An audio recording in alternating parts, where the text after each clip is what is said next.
In today's video, I will show you the best ultimate Valby build in the first Descendant. So in this build guide, we will look into the best weapons and modules that you want to get.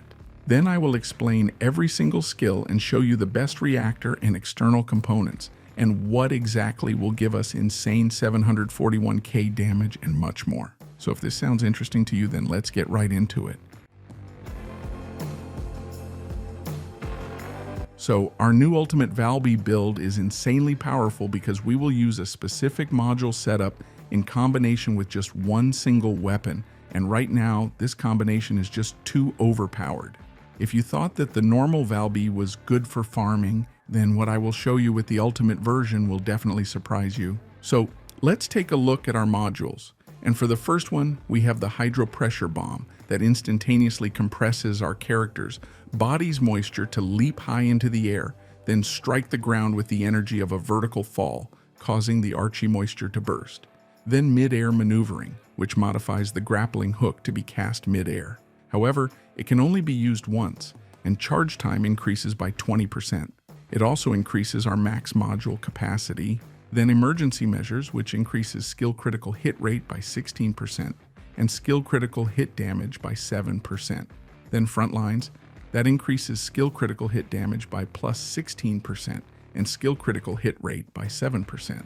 Then fusion specialist, which increases our fusion skill power modifier by 19%. Then skill concentration, that increases skill critical hit damage by plus 14%.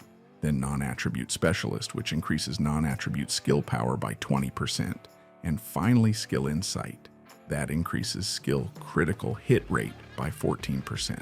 So overall, our main goal with this setup is to make our abilities as powerful as possible while reducing their cooldowns, so we could spam them a lot and do high damage. Then next up, let's take a look at the best weapons and mods that we should use. And as our build primarily focuses on skills and just one powerful weapon, so I recommend to only use the first weapon, and then the other two are your personal preference. So for our one and only weapon, we want to use the Divine Punishment, which is an ultimate weapon that triggers 3 different buffs like increased defenses, lower skill cooldowns, or increased weapon damage. The way we can get this weapon is by getting all 4 materials, which is 1 Divine Punishment Polymer Syncytium, 1 Divine Punishment Synthetic Fiber, 1 Divine Punishment Nanotube Blueprint, and 1 Divine Punishment Blueprint. All of them you can farm in many locations, but the best spots that I found were the Intercept battles on hard mode and the Echo Swamp zone called the Seed Vault Operation Dungeon. Finding all of the materials for Divine Punishment will require lots of different farming because the 4 items themselves do not drop from missions like some other ultimate materials do. Instead, you will need first of all collect amorphous material patterns and then use them at the end of Colossi fights for a chance at the crafting piece you need. Therefore, this will take more time to gather all the required materials than other weapons.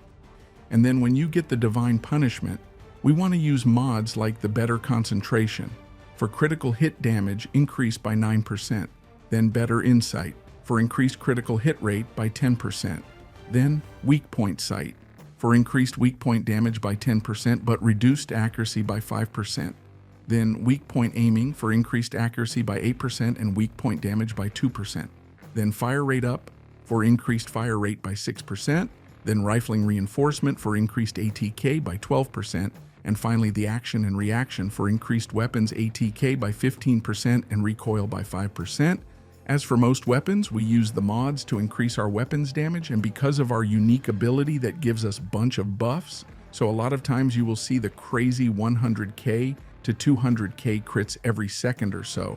But of course, these numbers will be different for every player depending on your level, weapon upgrades, modules, and how high or low your reactor is. Last but none the least, let me show you how can you upgrade your weapons. So when you craft it, you will start at level 1, but by using the repair station workbench and by dismantling all the other weapons that you don't use, you will be able to upgrade it. So that's why I recommend to break down your useless weapons rather than selling them, because credits are way easier to earn than materials. So keep getting materials and upgrading your weapon, and then on top of that, you can even use the weapon readjustment mechanic, which allows you to use the workbench to re-roll your weapon stats. Moreover, you can re-roll all of your stats at once, or lock individual stats you like and only re-roll the ones you want to change, and the stats we want to get are crit damage, crit rate, ATK increase, and weak point damage. And finally, the last third way to improve our weapon is by leveling up our unique ability. So each ultimate weapon comes with a unique ability that gives it a powerful effect, and you can enhance the power of these abilities. However, unlike weapon transmission and weapon readjustment, there is no unique crafting material you will need to create and use. So to enhance a unique ability, you will just have to craft a duplicate. Then, take that level 1 duplicate to the workbench and sacrifice it to upgrade your unique ability to a stronger version, and it's that simple.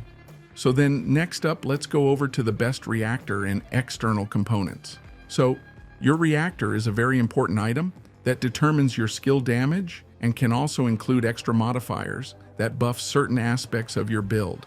I recommend prioritizing using a reactor with the highest skill power and sub-attack power. Specifically, my best drop that I got is this materialized phase reactor with this weapon condition. So as you can see, I'm still farming for a better condition that would work with my current SMG. And then as for your external components, they are even more of an RNG, at least until you've played the game for long enough to find basically every possible combination with good stat roll. For our build specifically, I recommend the Annihilation Processor for increased max HP.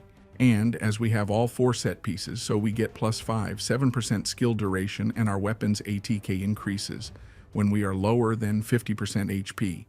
Then next up, we have the Annihilation Auxiliary Power that increases our max shields. Then Annihilation Sensor for increased defenses, and lastly the Annihilation Memory for even more max HP. And finally, let's quickly take a look at our skills and when we should use them. The first passive ability is called Water Intake, which, when using skills while standing on water, she consumes less mana.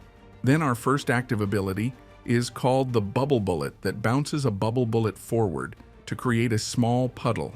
Enemies in the small puddle take continuous damage and are inflicted with laundry. Primarily, we rely on this skill for damage and status effects.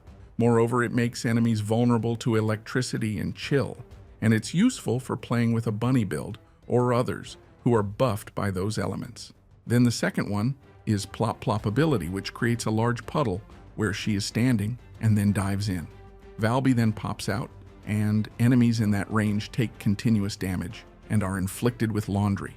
This skill can be used as an escape mechanism, debuff tool, and charging gap closer. What makes Plop Plop power is the water that's left behind as you activate the skill and continue to do damage over time. Moreover, this also triggers an electrical and chill resistance decrease, which is perfect for a party composition with Bunny and Viessa. Then Cleanup, which makes Valby become liquefied. While liquefied, she cannot take her feet off of the ground or use skills, but she can move through enemies, and her movement speed and defense are increased. When moving while liquefied, she creates a path of water that deals continuous damage to enemies and inflicts laundry. This skill acts as a mobility tool, debuff, speed boost, and defensive increase. You can move through enemies, which is a big bonus, but you cannot use skills. Therefore, you can use this to charge in and debuff enemies or escape a situation where you're taking too much damage. Moreover, you can skate through enemies to debuff them and then turn around for a laundry bomb if your skill is active. And finally, we have the Laundry Bomb that changes the weapon equipped for the launcher. When the launcher is fired, a bomb is created, pulling in enemies inflicted with laundry and dealing continuous damage. The best way to use it is to debuff enemies with the laundry status effect and then only dropping the bomb when they are debuffed. The base damage is weak, but it can ramp up to 200% and it has a traction radius of 8 meters. This is your AoE nuke that you want to use in conjunction with others when enemies are debuffed. And that's about it. So with that said, I really do appreciate everyone for watching, guys, and I hope you enjoyed it. If you have any questions or feedback, then feel free to leave your comments in the comment section down below. And while you are doing that, please click like, subscribe, and enable that notification bell so this way you could support the channel and not miss any more amazing content. With that said, you have an amazing day and I will see you in the next one, so take it easy. Peace.